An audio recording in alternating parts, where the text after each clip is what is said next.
ஸ்கின்ல உங்களுக்கு என்ன ப்ராப்ளம்னு கேட்டிருந்தப்போ மெயினா வந்திருக்கிறது மங்கு, அதாவது பிக்மெண்டேஷன். பிக்மெண்டேஷனுக்கு என்னென்ன ரீசன் பாத்தீங்கன்னா, சன்னுக்கு எக்ஸ்போஸ் பண்றது, மெடிகேஷன், நீங்க ரொம்ப மெடிசின்ஸ் ஏதாவது அதுக்காக எடுத்துட்டு இருக்கீங்கன்னா, ஹார்மோனியல் இம்பேலன்ஸ், ஜெனட்டிக்கலாவே கொஞ்சம் பேருக்கு வந்து பரம்பரையாவே எல்லாத்துக்குமே இருக்கிறது, ஏதாவது ஒரு இன்ஃபெக்ஷன் ஆயிருக்கிறது, இது எல்லாமே one of the reasons pigmentation. ஆனா இதுதான் பிக்மெண்டேஷனுக்கான காரணம்னு சொல்றதுக்கு வாய்ப்புகள் இல்லை. பொதுவாலுமே வெளியே போறப்ப கம்பல்சரி ஒரு சன்ஸ்கிரீன் லோஷனை அப்ளை பண்ணுங்க, ஸ்கின்னை ப்ரொடெக்ட் பண்றதுக்கு.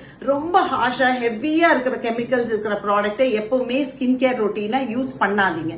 வீட்டுல இருந்துட்டு பிக்மெண்டேஷனை ரெடியூஸ் பண்றதுக்குன்னு பாத்தீங்கன்னா அதுக்கான இன்கிரீடியன்ஸ் வந்து பெரிய இன்கிரீடியன்ஸ் எதுவுமே கிடையாது.